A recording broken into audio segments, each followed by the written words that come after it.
What is up, everybody? It's Dr. Vibe here, host and producer of the award-winning The Dr. Vibe Show. I have hosted and produced over 2,000 epic conversations over the last 10 years. And what makes our conversations epic?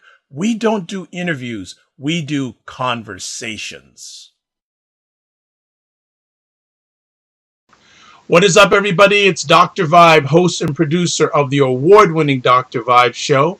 As always, I'd like to say you're blessed, highly favored, a magnet for miracles, and a solution for someone's problem. Also know that I'm a certified empowerment coach, president and CEO of Express Your Vibe Coaching and Communications, and know that this is the home of Epic Conversations, and I am the host of Epic Conversations. And we're sharing with you live on March 31st, 2018, Easter weekend. And for those who follow me a little bit, they know usually Dr. Vibe doesn't do too much stuff live streaming on a Saturday, but I met this lady a number of months ago. I don't remember the exact date, but I was doing a sharing session for some wonderful people in London, England, and shout out to Leon for making that happen. And this lady followed up and said, I'd like to get on your show. So through trial, error, try, fail, adjust, technical challenges, even up to before we went live today, supposed to go live, we are finally here with Jenni Russell. She's the hot body coach who specializes in helping women to achieve optimum health and fitness throughout their lives, well into and beyond their menopausal years. You only have to look at her to see that she practices what she preaches, and believe it or not, she is a lady in her 50s. So for those who know a little bit about Dr. Vibe, there's two things I don't chat about with women: age and weight. So that's all I'm going to say about age and Jenni.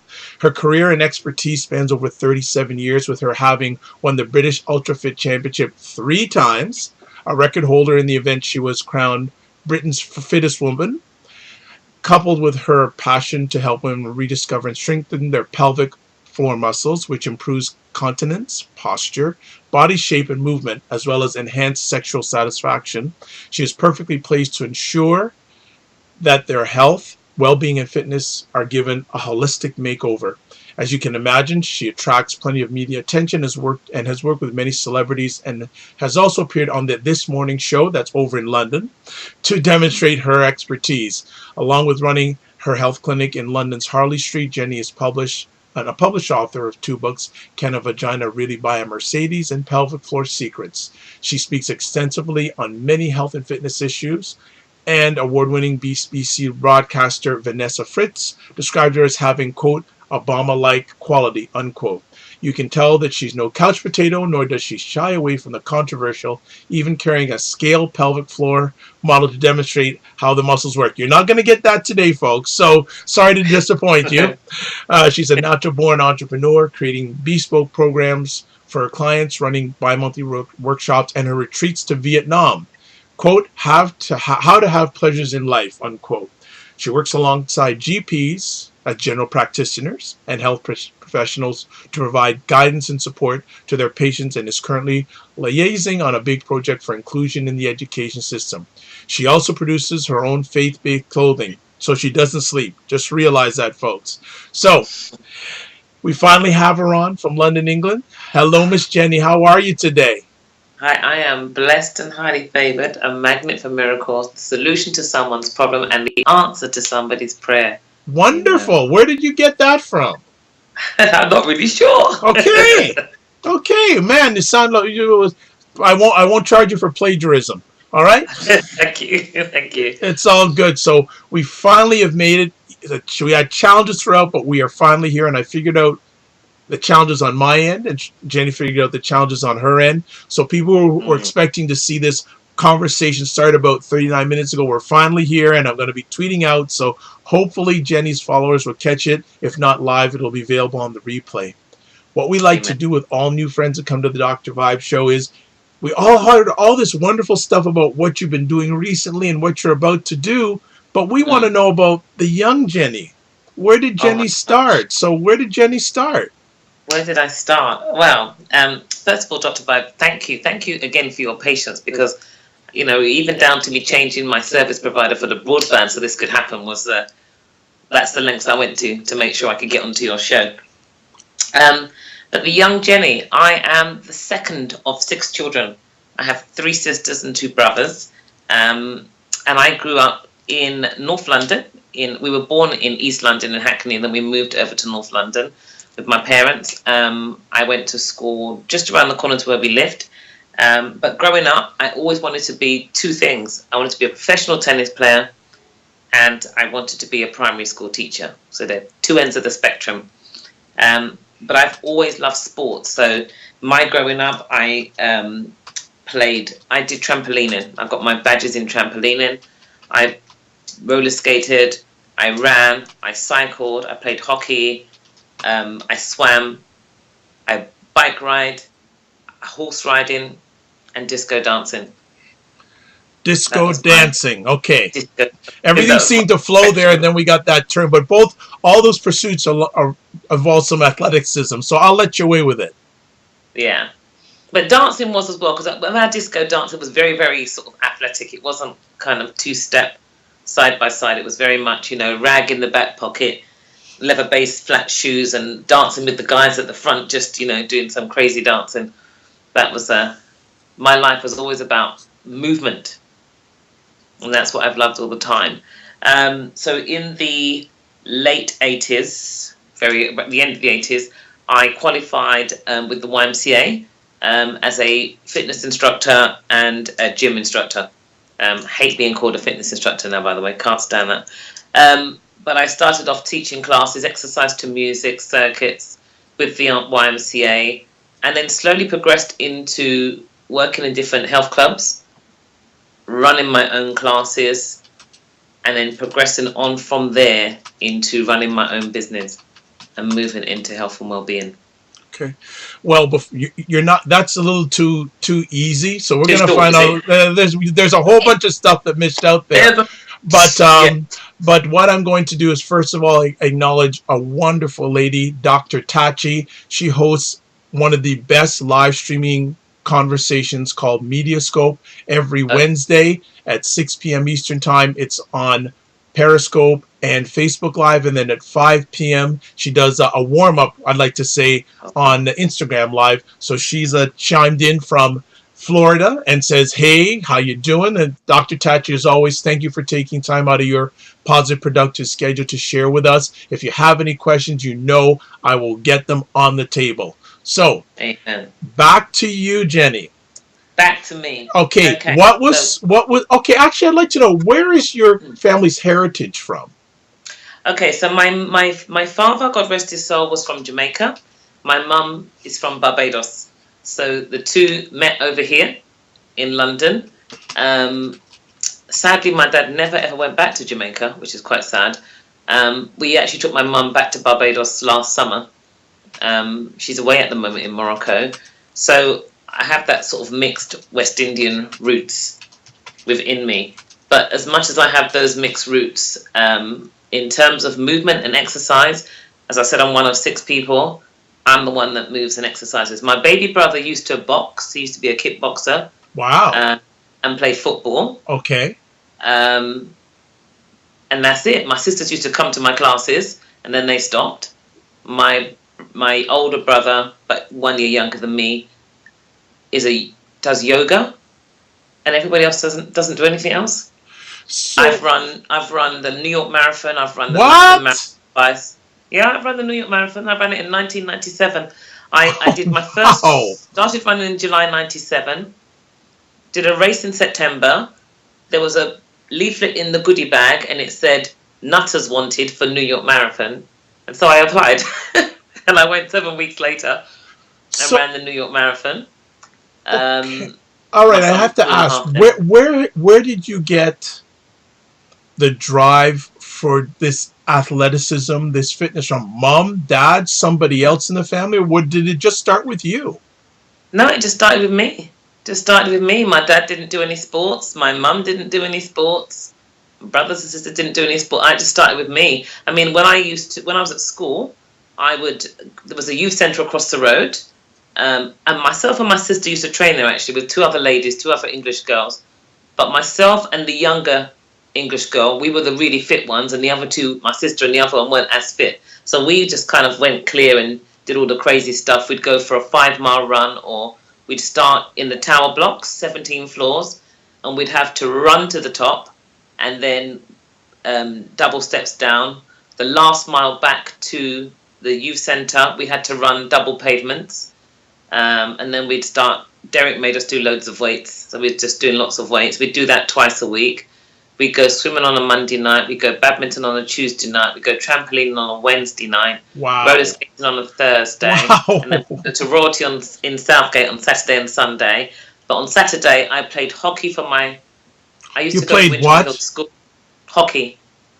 Hockey? Yes, I know. I live in Canada. I know what hockey is. Like, if I don't,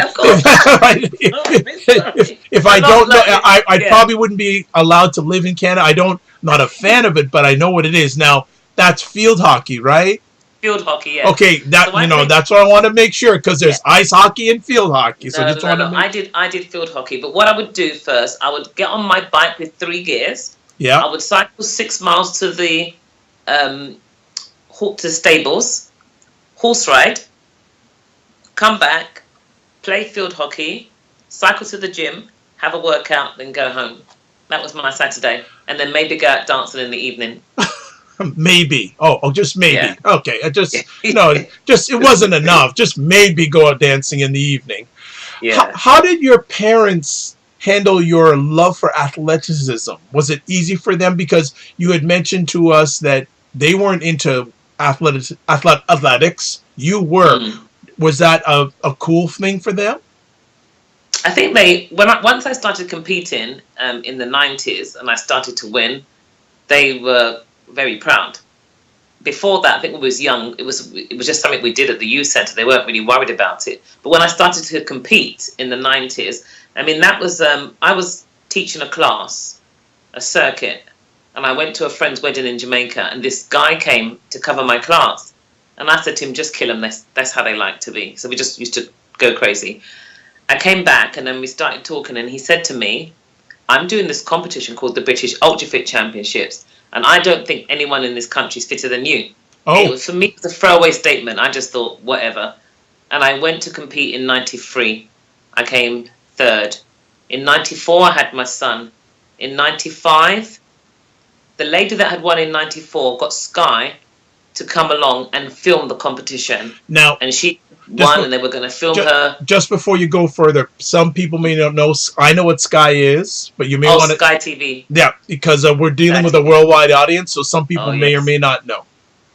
So Sky TV came to film her, and Sky Sports, and because she had won in 94, they'd come to see this person come and tear this place apart. Well, I came back in 95. My son was about 10 months old. In the qualifying round, I came 1st. Another lady from Wales entered. She came 2nd. And then in the finals, I won again. I knocked 53 seconds off my time.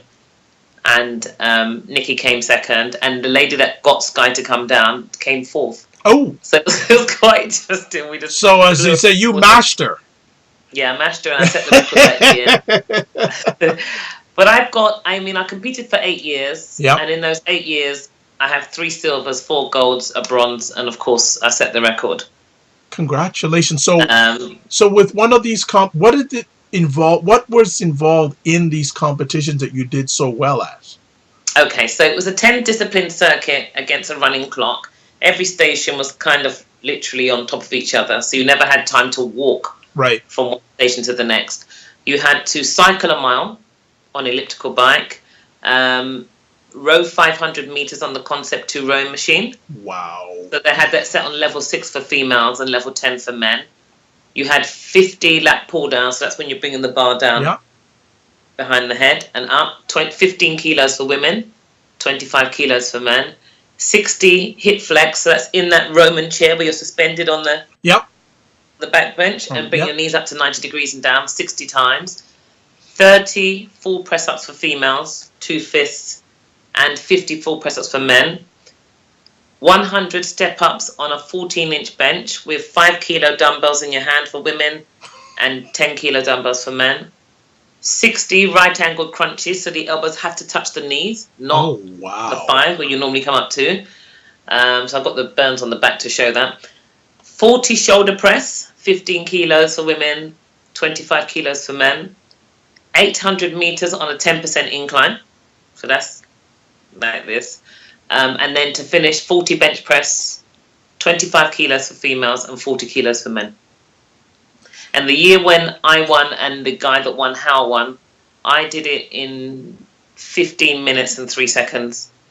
And the guy did it in 14 minutes and 43 seconds. So that was a quarter of an hour's work, all that. I would not want to hire you because you'd shame me and I'd be crawling at the end. No. Yes, and Dr. Tachi says that sounds tiring. It was, when I tell people, they say, how long? An hour? Come down. 45 minutes? Come down. 15 minutes? You're crazy.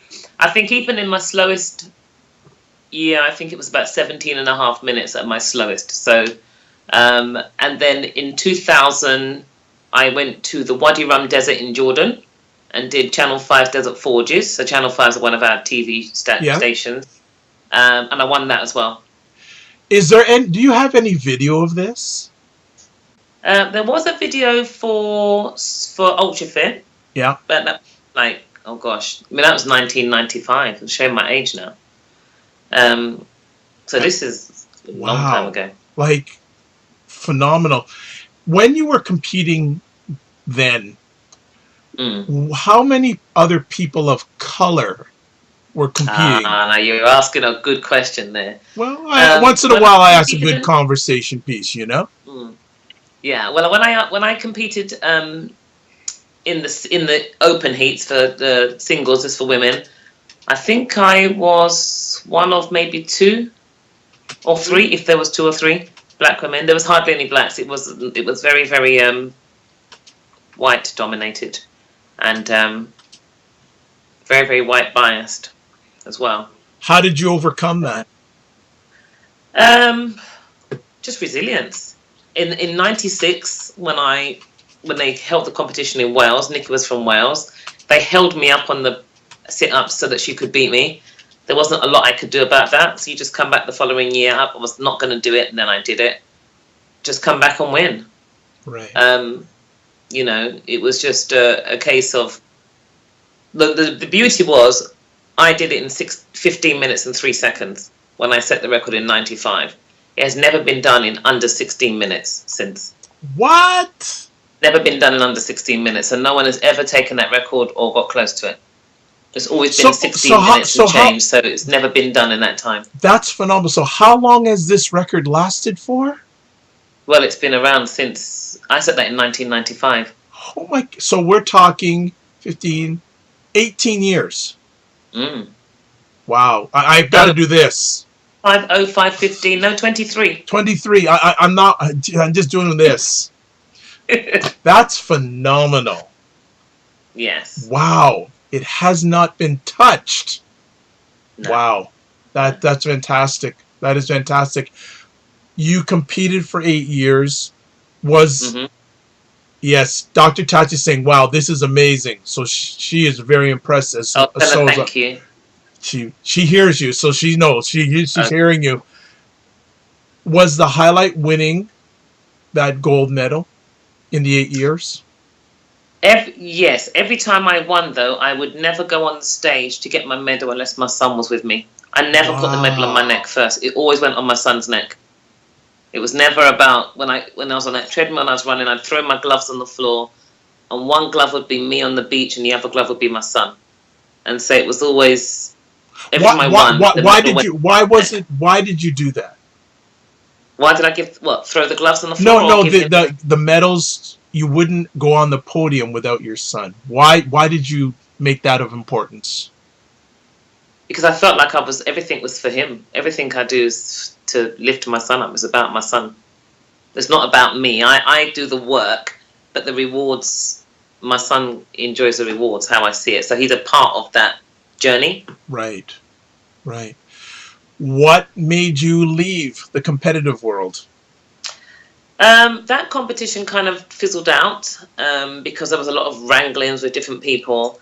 And I couldn't be asked to train that hard, to tell the truth. So we had to train twice a day, and it was just like, it was like months of training. I mean, I think it was in 96 or 7, there was a couple of the ladies that couldn't beat me, that said they'd taken 6 months, they got a dietitian, a trainer, they got this person, that person, and they couldn't beat me.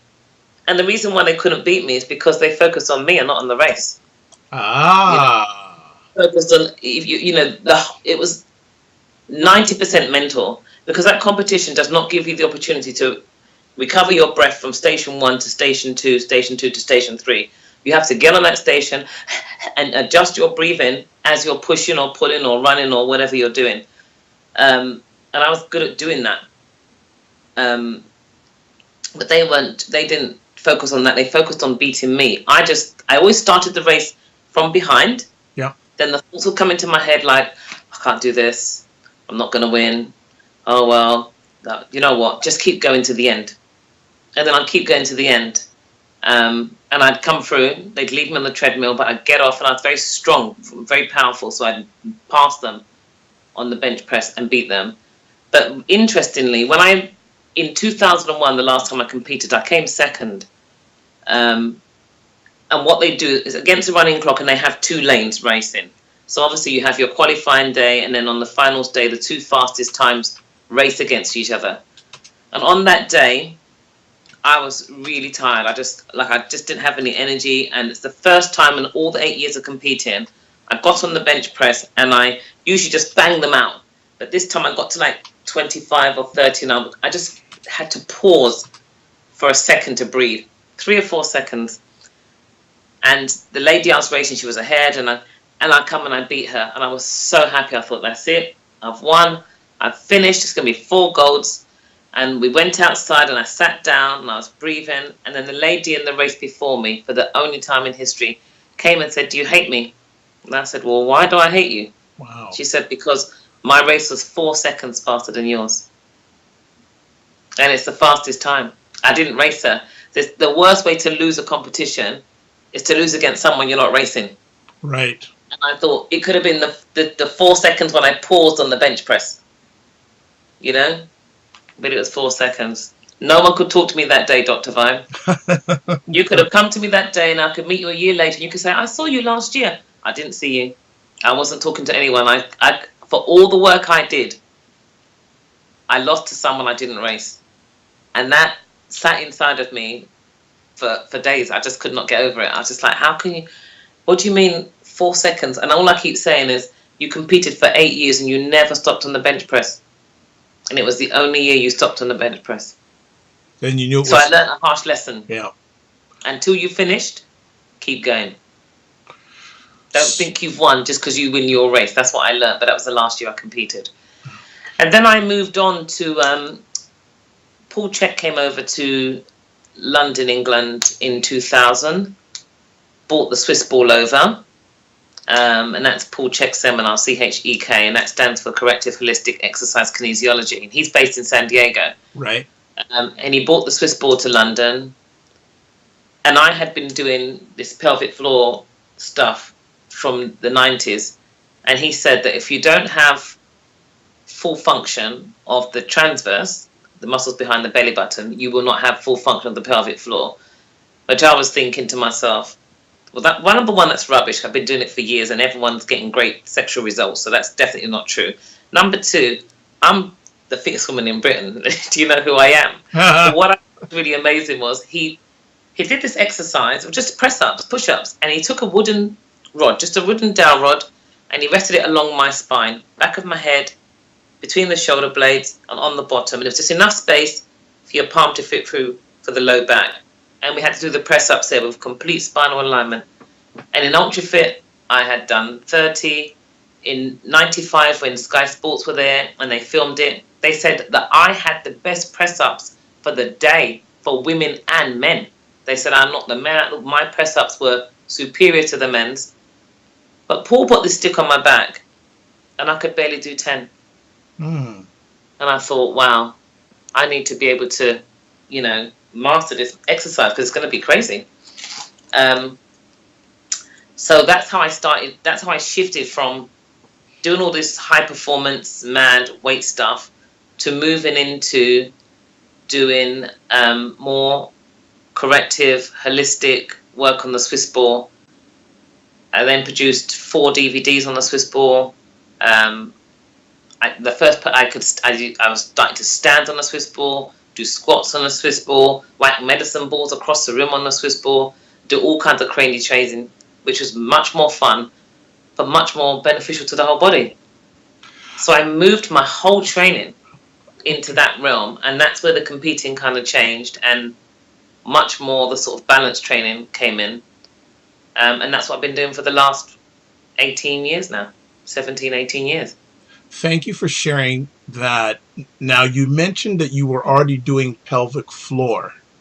I want to just cycle back. When did pelvic floor start, and how did pelvic floor start? Okay, so pelvic floor started in around about 90, oh gosh, it must have been probably about 92, 93, just before I started to compete. A friend of mine had a baby. He had an experience. He shared that experience with me and said it wasn't the greatest experience.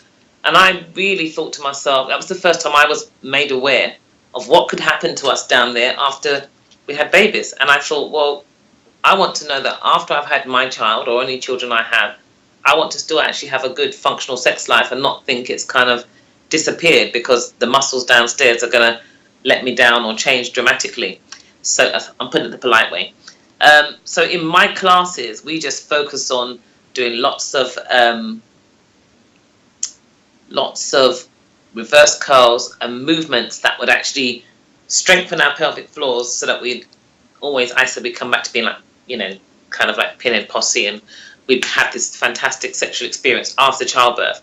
And that's what I started to do in the class. I really focused on that, and it was making massive differences to people that were coming to my classes. Were saying it was making a big difference. Their husbands were sending them back. I was getting phone calls from my friends saying, you're doing Jenni stuff, and it was working. And that's literally why I got involved. Really, it was more about the sexual function side. But when I met Paul Chek in 2000, and he talked about the relationship between the transverse abdominals and the pelvic floor, I then got involved in terms of the science side and put the two things together. So that's where the first book, which is here, Can a Vagina Really Buy a Mercedes? That's where that came from, and that was published in. Can you put it back up again and move it over a bit, because it got a bit this way? Yeah, that's perfect. That was perfect. Keep on going. Right there. Yeah. Okay. There we go. All right. Great. Yeah. Fantastic. So that was published in 2005. And there's a nice little simple little book on the relationship between the pelvic floor, the transverse, and their impact on sexual function. That got well received. I had good endorsements from, we had then the News of the World, Rupert Murdoch's paper, which is now defunct, but I had a whole page in the News of the World Sunday magazine. I was on This Morning television, and that book just really kind of catapulted me forwards in terms of physiotherapists looking at this work that I had done and how I put it together. And I like to sandwich together sort of science and humour. So mine is like pocket-sized bits. Okay, hold on. Pocket-sized bits of information that's really kind of simple to read, Okay. But it's also got lots of cheeky diagrams so that it has humour as well. I always like to put humour and science together. So really simple little diagrams within the book. Okay. And it's just an easy read. So that was making lots of differences to women's sex lives, to their marriages, to their relationships. I was being stopped in the street and being told, I'm letting my husband down, you have to help me. Oh, wow. It was really quite something. But I was also getting phone calls from a few journalists who were saying, I couldn't get to the toilet, and now I can make it to the toilet. And initially, I wasn't really registering the significance of that, because I wasn't really focusing on anything other than just making sure that women could have great sex after babies. Right. But in 2007-8, when I was teaching at the Harbour Club in Chelsea, one of London's top private health clubs. A lady came to the class and said, I mentioned the book, and then she sent me an email after and said she'd had a long labour and she'd had a tear and she'd suffered a prolapse and that she was going to have an operation. And I said to her, let me do some work with you for a few weeks. Let's see what happens before you go for that operation. And after 6 weeks, her prolapse had reversed from a grade 2 to a grade 1. Okay. And her surgeon had signed her off. And so she didn't have to have the operation. She'd been under physiotherapy for 8 months and her results hadn't changed. In the 8 months, they'd remained the same. But worked with me for 6 weeks and we completely doubled her results and reversed her prolapse from a grade 2 to a grade 1. So she never had to have surgery. She invited me to her house for Christmas. Her husband kissed her head and said to me, thank you for giving me my wife back. Wow. So I knew then I had something that I needed to put together and share, because then I started to do a bit more research and realize, wow, 1 in 3 women leak when they laugh and jump and, run. This is crazy. The amount of women that run marathons for charities and do runs for different cancers and stuff, and they're running and they're leaking and they have these pelvic floor secrets. And there's women that are having babies and having really bad or traumatic experiences, then they're having really terrible tears and cuts and they're being butchered literally because they don't know how to relax, they don't know how to use the pelvic floor effectively, and then their quality of life is changing, so their relationships are changing, their movements are changing, their confidence is being taken away. So something needed to be done. And if you go to the medical profession, the truth of the matter is this is a functional issue, but you're looking for medical intervention to fix it. So a lot of the times, a lot of the operations that are done for women for this pelvic floor and reproductive area doesn't actually help them. It makes matters worse. But it's because you're using medical intervention for something that actually is being affected either by your posture, by your diet, by your lifestyle, by your gait, by your emotional guarding. There's so many things that can affect it. But you're looking and saying you're going with the end result. So if you have a prolapse and it starts mild, you get a dragging. But if you leave it, it continues and continues and continues until it kind of ventures outside. Then you have to have an operation. If you leave it till it's almost in the orifice, you're looking at an operation. But you've been given the warning signs beforehand. It may be that you've got poor posture. Everyone's wearing these high heel shoes, so they're tipping the pelvis. Right. And making changes. They've got all this emotional guarding and, marriages breaking down and resentment and fears and all these emotions. Well, they affect the root chakra and the second chakra, which is the reproductive, and the pelvic floor and the pelvis. So it's re-educating these people and letting them know that actually, if you make these changes emotionally, physically, structurally, diet and lifestyle, then you actually can reverse the things you're experiencing.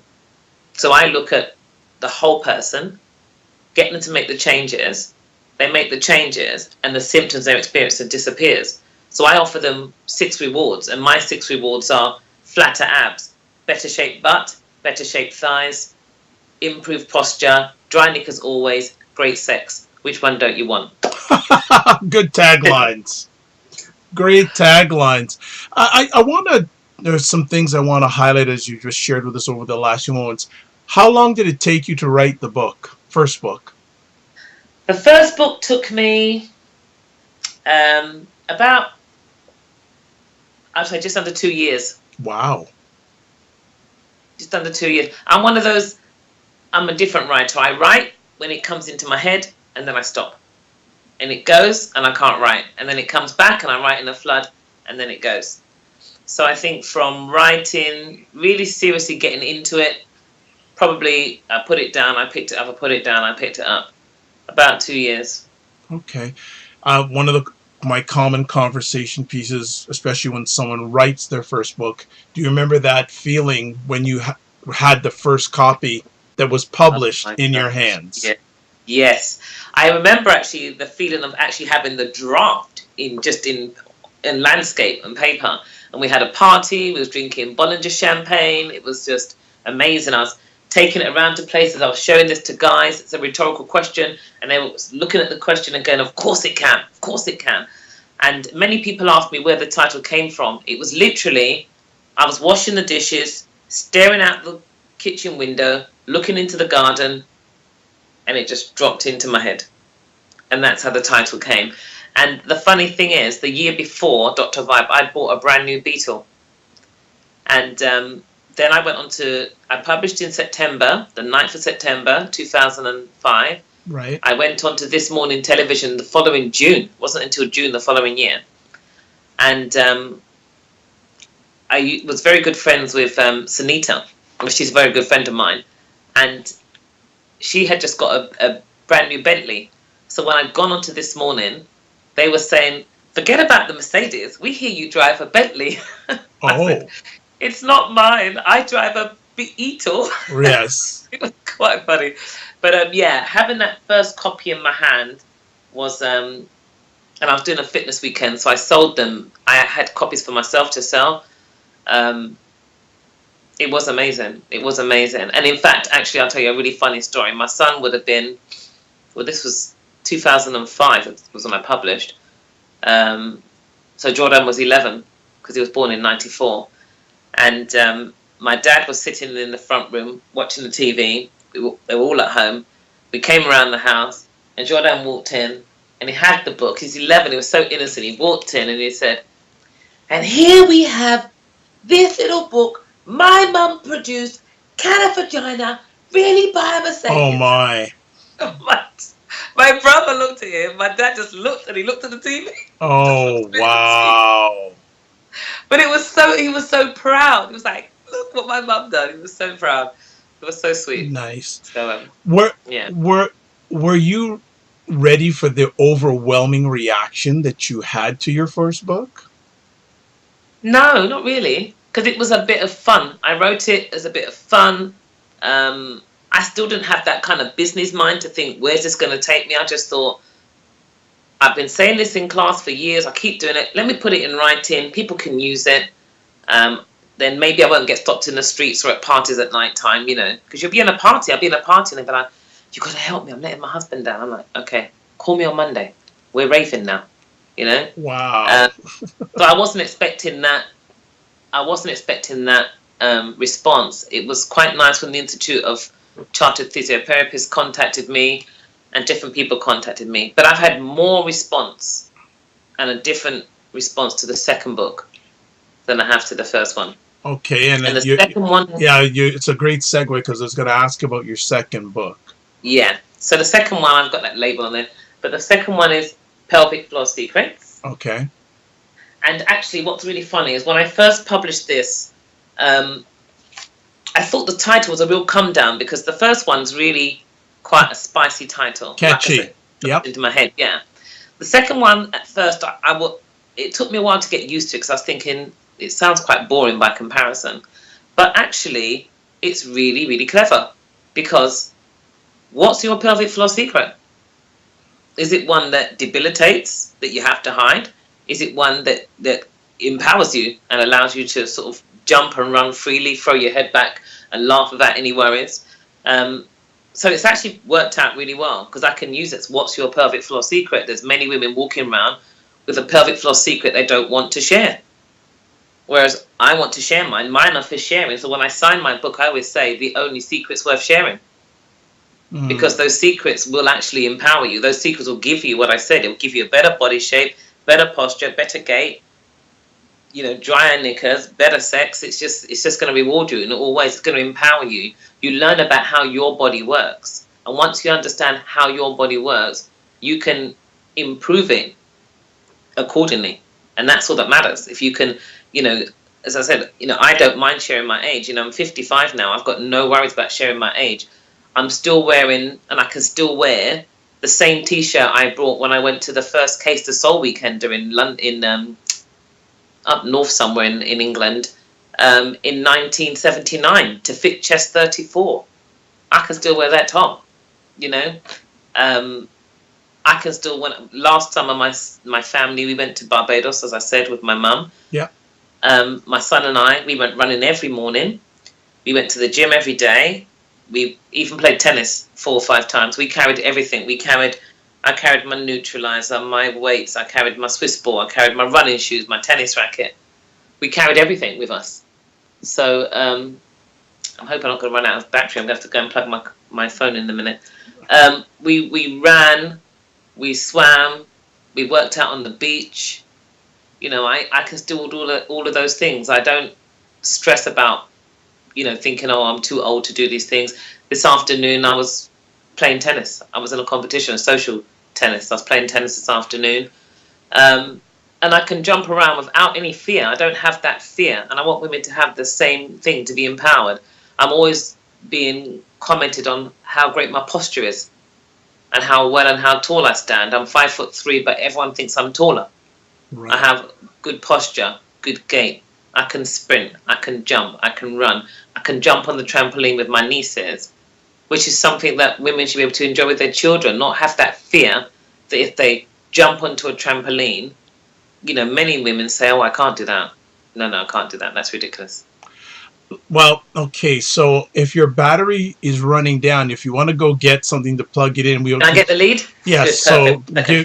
Come on, we'll wait for you. So definitely, we're just taking a short little break. We're not going to come off the conversation, but Ms. Russell, quite impressive resume in regards to her history of working out, writing 2 books, and when she comes back, I'll have her share a little bit about the second book, because we want to know the story behind the second book.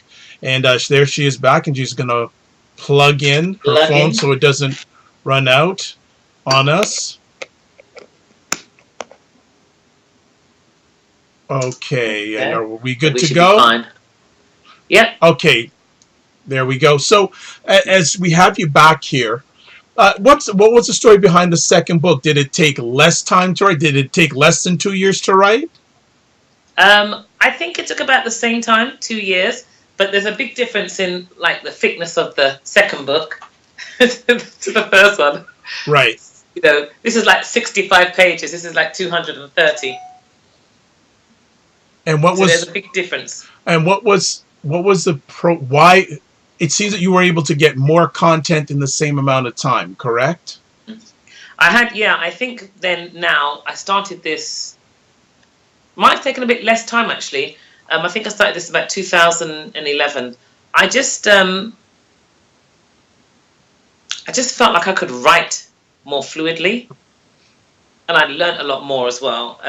Just even more, I'd done a few more courses with the Czech, but also I was getting a few more testimonies from clients. So I was able to put those testimonies in here. So, for instance, the lady I mentioned here, I was able to share her testimony there, share the letter from Chelsea and Westminster Hospital, and that's one of the big top private hospitals.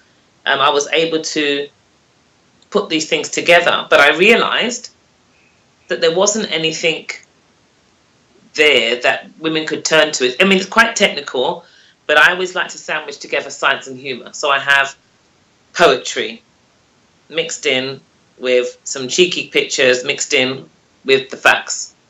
And I've put it together in a way that kind of enlightens, but humours at the same time. So the actress Jenni Seagrove wrote a lovely foreword for me.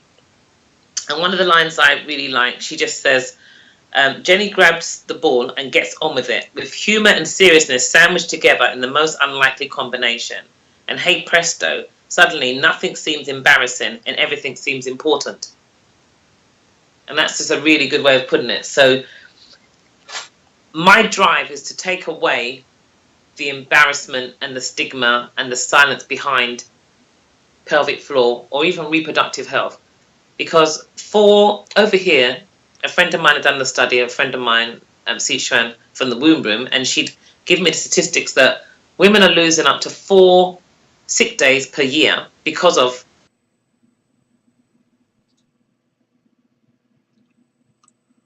Okay, we are just on hold for a moment. Something has happened to our... Oh, there we go. We're back. There we go. Sorry. Okay. Can you see me? Yes, we can. We can see you. Okay, I'll see you in a minute then, because you're not showing. Yeah, we can. The audience can see you Okay, clearly. perfect. So they were losing 4 clinic days per year because of pelvic floor reproductive health.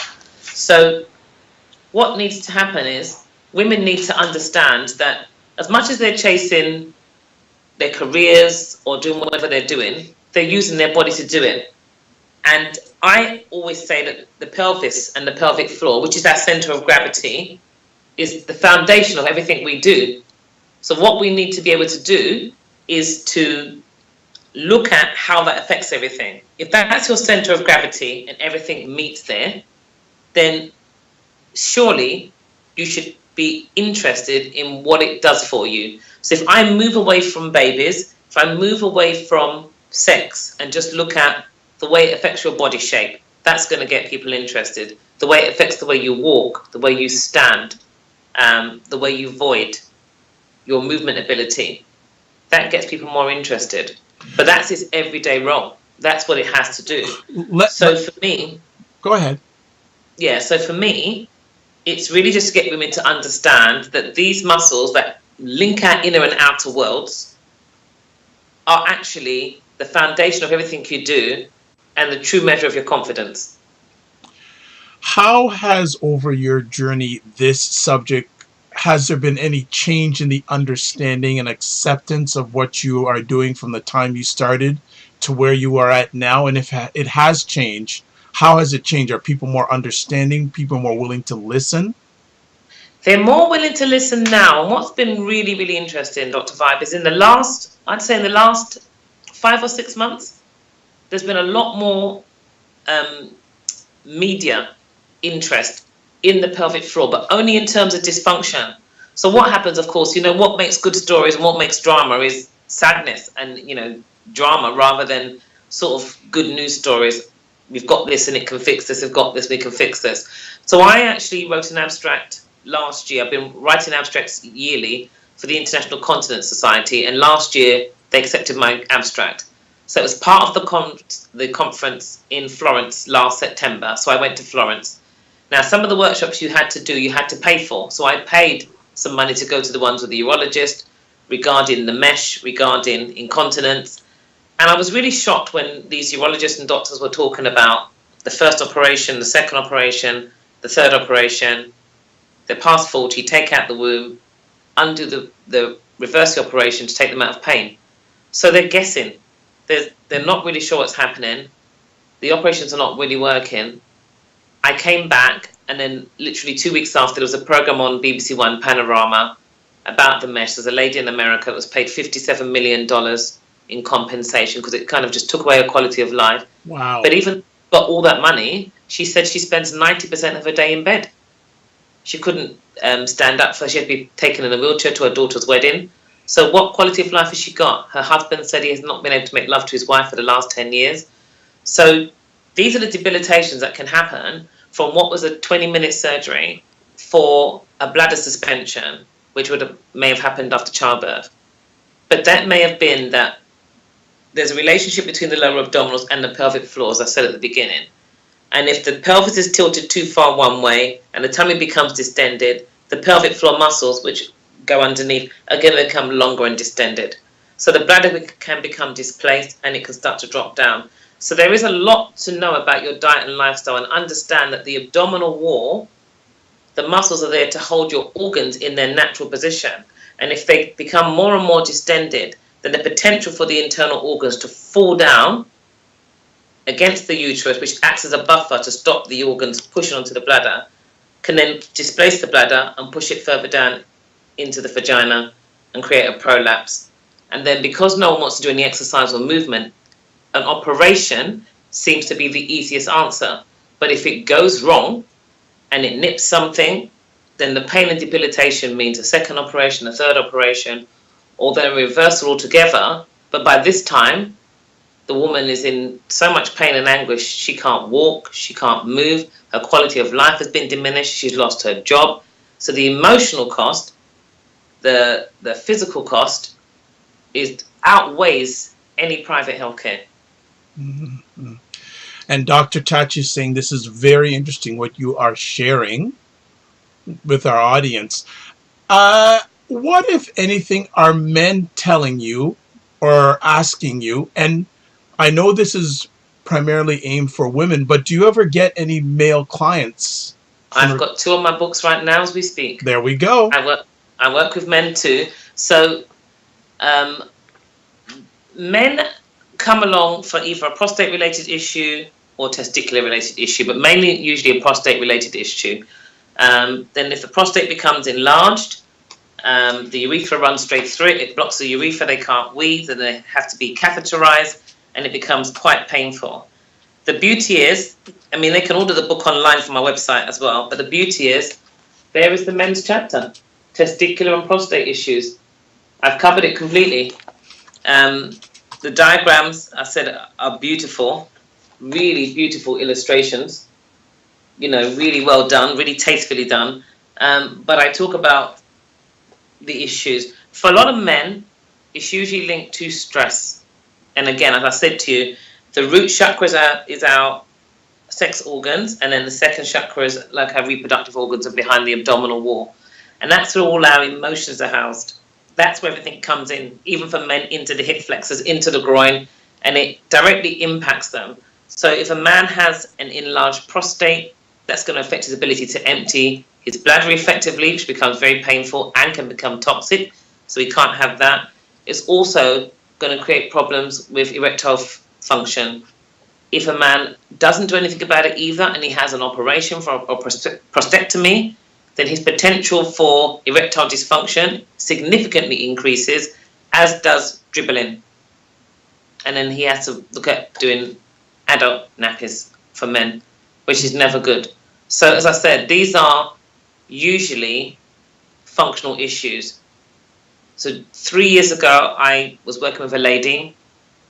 I went to her house one day, her husband was home. He said, "Did you tell Jenny why I'm at home?" And I was kind of wondering at first, what's it got to do with me? And then he said, "Well, my prostate's enlarged, I can't wee, here's my bag." He showed me the bag strapped to his leg. And I said to him, "If you don't put the money in my account for me to work with you by the end of today, I will not work with your wife anymore, and I won't help you." Oh, wow. And he put the money in my account. Mm-hmm. They told him he'd have to have a prostatectomy, and then he'd have to use Viagra for the rest of his life, and possibly have to use adult sanitation. Within 3 weeks, we had that catheter removed. That was Nice. 3 years ago. Wow. So he makes love the way he always made love, and he uses the toilet the way he is used to using the toilet. Nice. No operation. That was 3 years ago, and the first thing we did was look at his diet and lifestyle. We detoxed him, cleansed, did a liver cleanse. We looked at his breathing, because breath is life force energy, and we did some real basic, what we call working in exercises, got the oxygen flow and increase the blood flow to the area, and movements that can actually improve the health of the testes and the prostate. And within 3 weeks, the catheter was taken out. So coming on that example, what percentage of your clients have a need to improve their eating and their lifestyle? Yeah, they have to. They have to. The thing is, the statement "you are what you eat" really is true. So everything impacts everything else. So nothing in the body works in isolation. You can isolate a muscle group to strengthen it, but you have to integrate it back, because everything works as an integrated unit. We're a system of systems. So the adrenals are usually the first organ that tend to get overloaded in today's life, because we're all living on our stress hormones, which is the body won't allow us to do long term. And then when that gets interrupted, it has an impact on our digestive function. And the foundation of your health is in your gut. And then that has an impact on our hormonal functions. So one impacts the other. And so for instance, there's a lot of people that suffer from constipation. In terms of looking at holistic medicine, we also look at that as not letting go, holding on to things. But a compacted colon can weigh as much as 10 pounds. Now, when someone comes along and says, "I want to lose weight," they say, "I want to lose 10 pounds. Who's going to walk around with 6 kilos, 4 or 5 kilos of poo inside of them? A full bladder can weigh, I work in pounds, sorry, Dr. Vibe. A full bladder can It's weigh okay. 3 pounds. So if you've got, 3 to 4 pounds. So if you've got a compacted colon that's 10 pounds or more, and a bladder that's 4 pounds, and it's full, and you're holding on to it because you want to go to the toilet when you get home, which is another way of trashing your pelvic floor, by the way, you're walking around with an extra stone of toxic waste. And if you're not emptying regularly, all that happens is that starts to compact and stick to the colon, intestinal wall. And that's where dysfunction is going to start. So you have to look at someone's digestive system health and find out what's happening. Because remember, the colon sits on the pelvic floor. So these muscles, this hammock we have here, is being held up by ligaments and fascia. And everything has an elastic limit. Otherwise, it could just stretch forever. So it has an elastic limit. If it's got 10 pounds of compacted stool that's not moving, that's putting pressure on the fascia and ligaments. If you've got a distended belly that can't hold the internal organs in place, they then drop down onto a full colon, puts more pressure on the pelvic floor. Every time we cough or we laugh or we sneeze, we get pressure within the abdominal cavity. If the abdominal wall doesn't work really well, the organs go up and down, they're going to go down to the pelvic floor and put more pressure. So everything impacts everything else. Just a simple cough, if somebody puts their thumb in their mouth and sucks it really hard, they should feel it moving inside their pelvic floor. Wow. I did that test even on the TV. You cough, you should feel it downstairs. So everything impacts everything else. So it's kind of understanding how those things work. But the respiratory diaphragm, our diaphragm, is the biggest pump in our body. And when it starts to pump and work, it's the pressure fluctuations from the diaphragm that affect the abdominal wall, and the pressure from the abdominal wall that then ultimately affects the pelvic floor. So if this isn't working well, and this isn't working well, then the pelvic floor is the base of the basin. It's like this, isn't it? Everything comes down, it meets here. How does it withstand the extra pressure that's coming when everything above it that's supposed to do its role in buffering it and minimizing what comes downstairs, how does it do its role?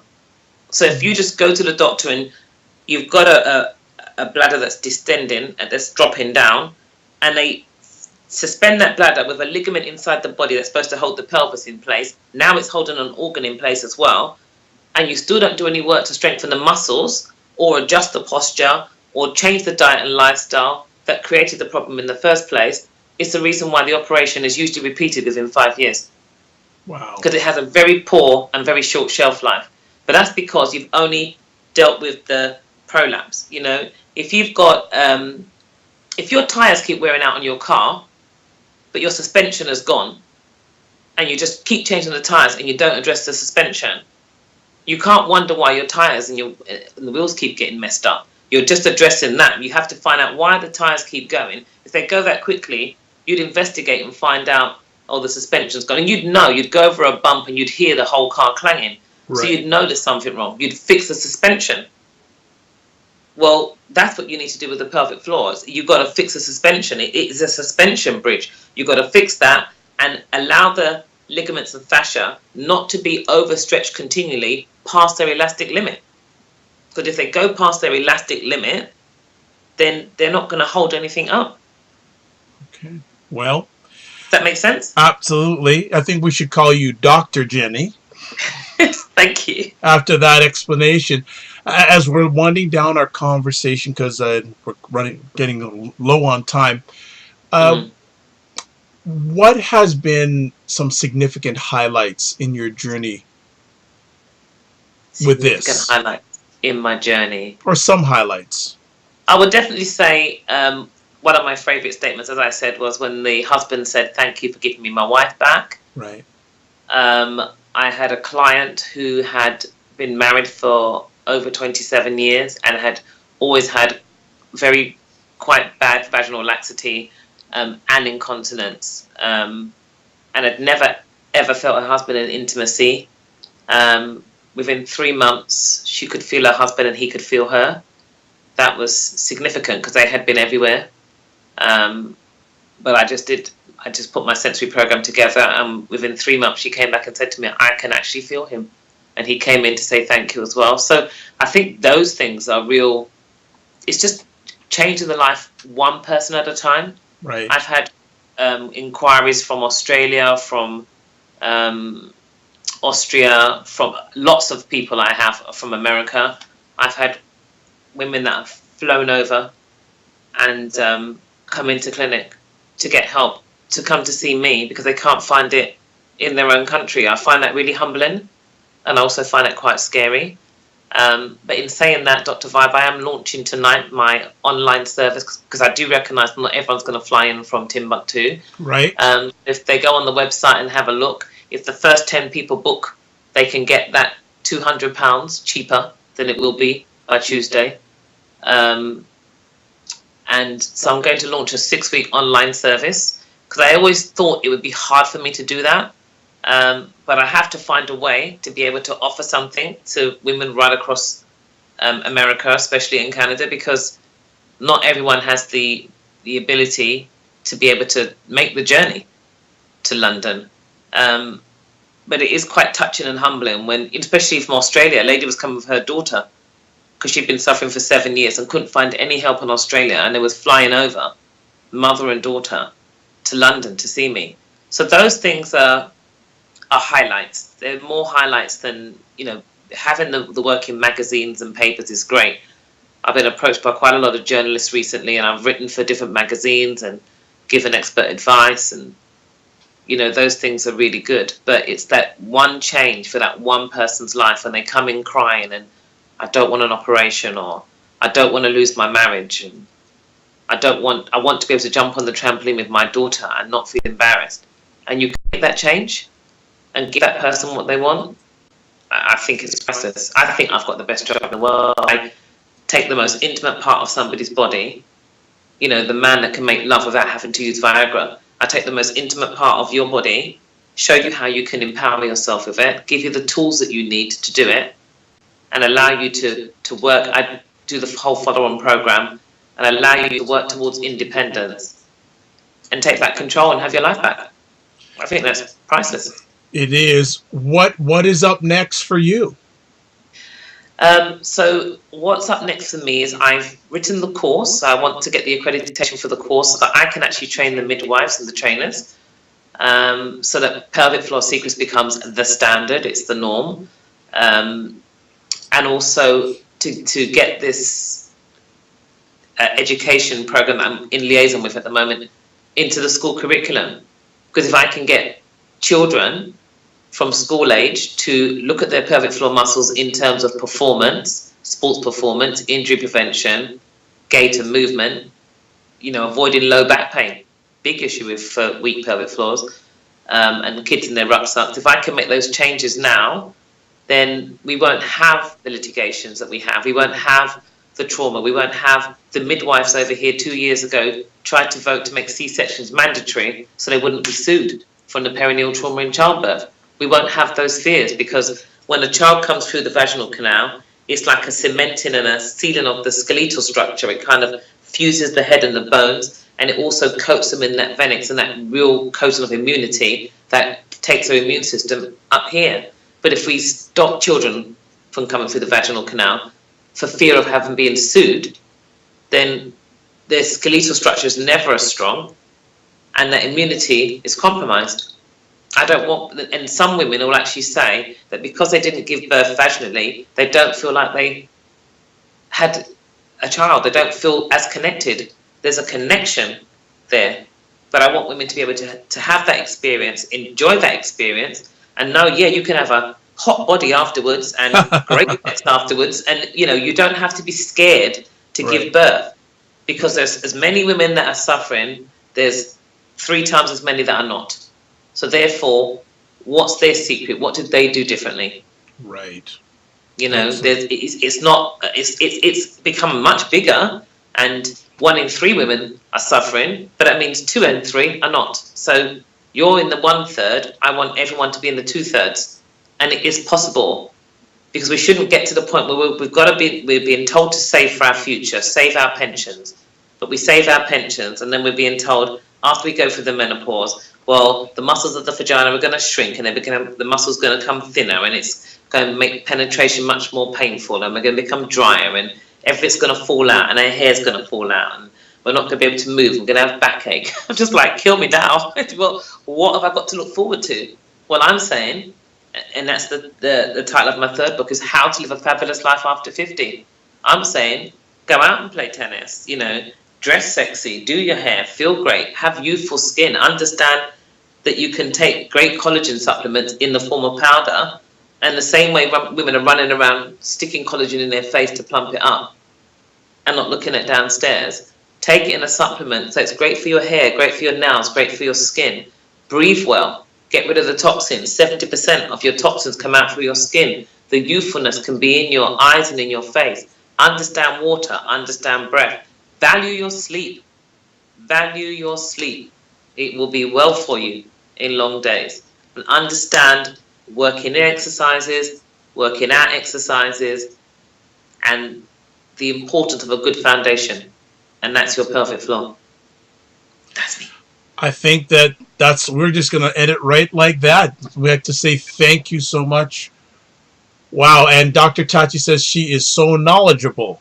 There you go. Well, hopefully she'll have time to come back and share with us, and that we will have no technical challenges because we've got it down pat. So, Jenny, I'd like to say thank you for taking the time out of your Can I just say one quick thing? Sure. Like I said, if they go onto the website, which is www.pelvicfloorsecrets.com, then they can see I've written many blogs, and many blogs that may help them. I've got blogs on how to enjoy life after endometrial cancer and hysterectomy, why hysterectomy may cost you more than your uterus, how to run and not wet yourself. There's many different blogs. But I also said if the first 10 people want to book online for the 6-week online Skype program, which I'm launching from today, then www.pelvicfloorsecrets.com, and they can also order the books, and I do ship them out to the US and Canada. So there you go. She is global and is not apologizing for being global. She loves it and she wants to be global everywhere. Jenny, thanks again for taking time for sharing with us today on Saturday, and we appreciate it. I know it's 5 hours ahead of time from where we are, but thank you so much for but this well, you say you still do the dancing thing, so this is just this is just warm up for you, this appetizer. You'll probably go out and do some dancing right after we finish, no doubt. Oh dear. No, I'll go to bed today. Tomorrow's Easter Sunday, church in the morning. Okay, there you go. So if people want to get in touch with you, you've given the website. Are there any other platforms that they can touch base with you at? I've got a closed group on Facebook, Pelvic Floor Secrets. My Instagram and Twitter is at Pelvic Secrets. So they can do that. If they want to email me, it's info@pelvicfloorsecrets.com. I do offer a free 15-minute consultation, so they can go onto the website and have a look at that. And also, if they look on the website when they come on now, they'll see that I have a retreat in June to Vietnam. It's 10 days on how to have pleasure in life. So if they want to register their interest, then feel free. But that's going to be really quite something. And Vietnam is absolutely beautiful. And it's the intercontinental hotel, premium economy and business class flights, because the pleasure starts at the airport. There you go. And we didn't even get a chance to talk about Vietnam. That's how much information she has to share. But that's the reason why she's going to be back. Because after she comes back from Vietnam, she's going to have to share that with us. It's Dr. Vibe here, host and producer of the award-winning Dr. Vibe Show, the home of Epic Conversations. I'm the host of Epic Conversations. If you'd like to watch replays of my YouTube conversations, you are at the place. But if you're not, you can always go to the YouTube platform and put in the search engine, the space DR period, space VIBE, space SHOW, and you can watch replays of over 400 Epic Conversations. If you want to listen to audio Epic Conversation replays from the Dr. Vibe Show, you can go to the website, the drvibeshow.com. You can go to Apple Podcasts, Stitcher Radio, TuneIn Radio, Google Play Music Store, iHeartRadio. Also, you can, as well as you can go to these platforms to hear selected audio replays, thegoodmenproject.com, which is one of the most viewed sites in the world for men. And also you can go to WJMS Radio out of New York City.